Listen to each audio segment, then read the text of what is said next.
I can't remember how it started, but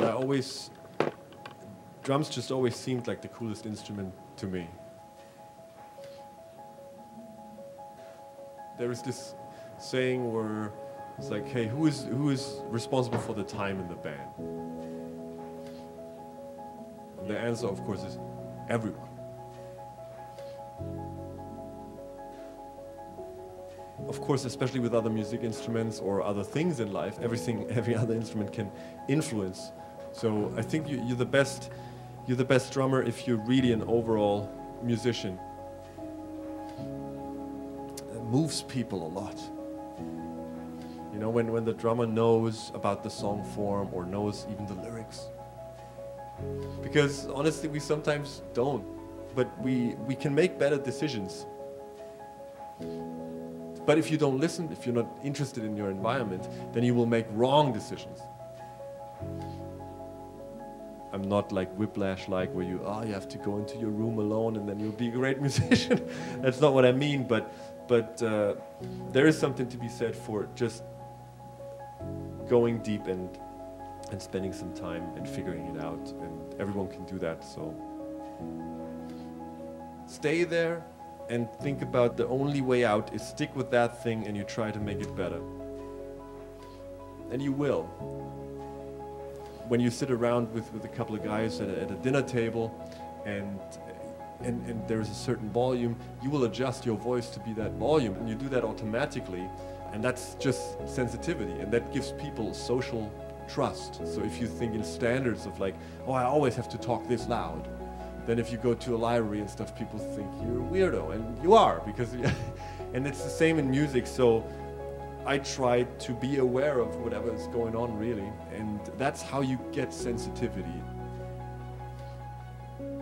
I believe that everyone is very creative if they would only like capture their ideas. And you think like, yeah, we'll think about that, like, oh, I have to remember that, and you usually won't. So I think capturing is important, and then having times where you then see what you can do with it.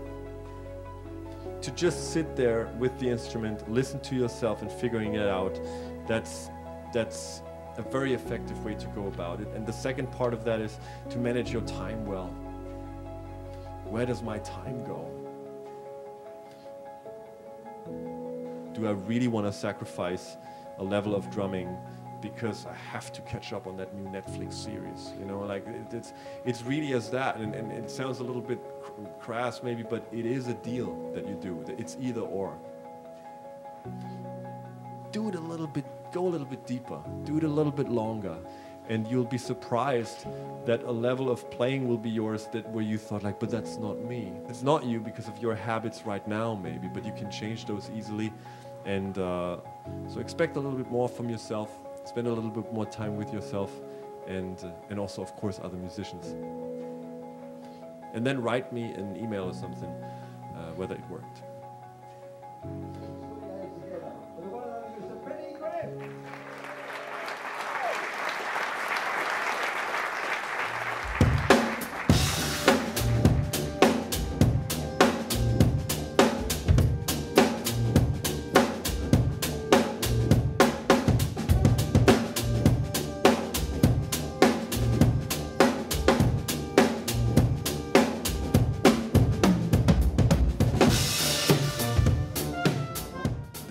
About the vintage kit, but it's my favorite kit anyway, and it's not the most expensive kit that they have, but it's really my favorite. I love the rounded bearing edges a little bit like they used to be in the 50s, so this is basically a reissue, so to speak. But they didn't only reissue it, they borrowed a couple of things that were advancements in technology since then. So now you have these lugs that look exactly the same like they used to, but they have tune safe in them, so they will not get loose or detune when you don't want it. So that's great. The hardware, everything is just a little bit like more rugged, but it has the same classic look, it has the same classic sound, it's very easy to tune, it's very round, very warm sounding. So I play a 20-inch bass drum, the 10-inch and the 16-inch. I want to have big distances in interval between my toms. This is my signature snare, but I play two of them. Why? Because I can. And, and it's the same one, just tuned very differently. Yeah. So I use this for a more timbale kind of a cracky like snare sound, very funky kind of, with a lot of ghost note sensitivity. And this one is just a little bit like disco, deep sounding. And yeah, I love Sonar drums. I think they're amazing, and they allow me to play how I want to play. It's really nice.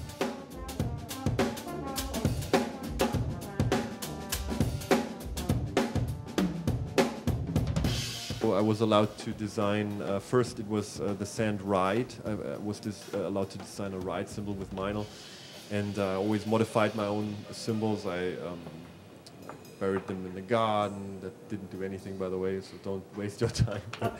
So I grinded them off. That does a lot. If you treat the surface in a certain way, that will have a huge impact on how the overtones will react. So, I always wanted them to sound more aged, more vintage. I didn't like the hi-fi shimmering, you know, when you play them and people look like they're doing an impression of Robert De Niro. You know, they shouldn't hurt. They should still and they should be thin and start fast and go way fast.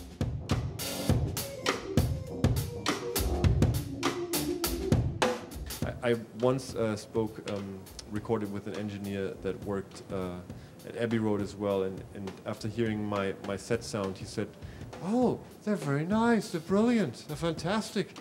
They have their say, and then they go away." I think I should use that as a slogan, actually. They didn't.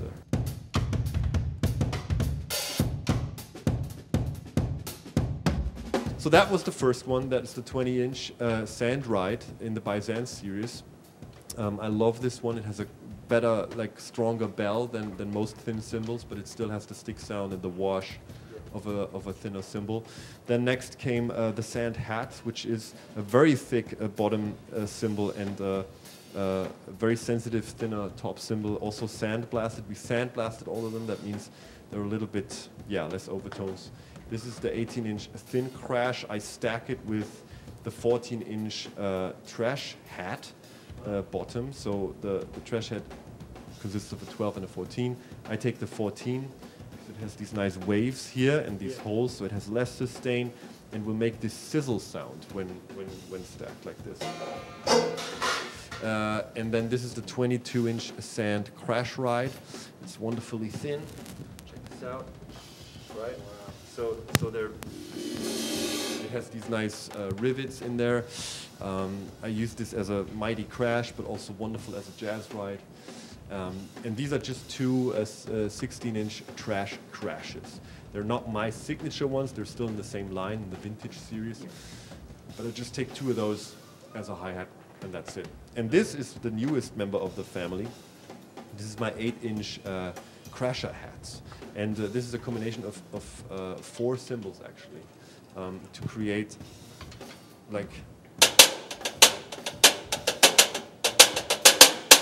a very short, very percussive kind of sound. Normally, small hi-hats do, and then they have certain tones that always drove me crazy, especially if you use compression.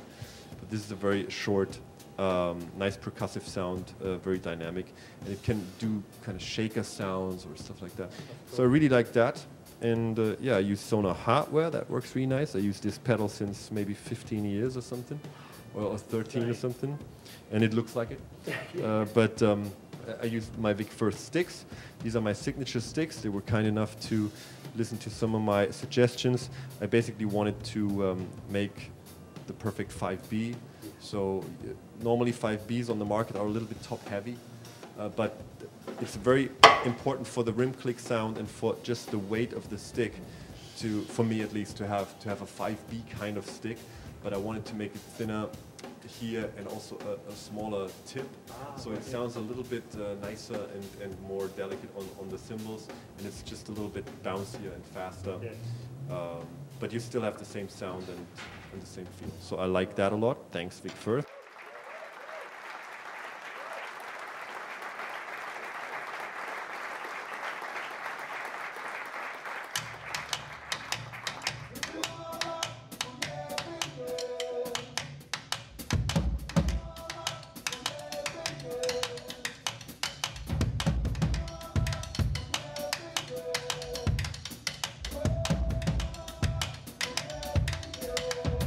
Hey, this is Benny Greb. A shout out to Sound Attack in Essex. Blimey, governor.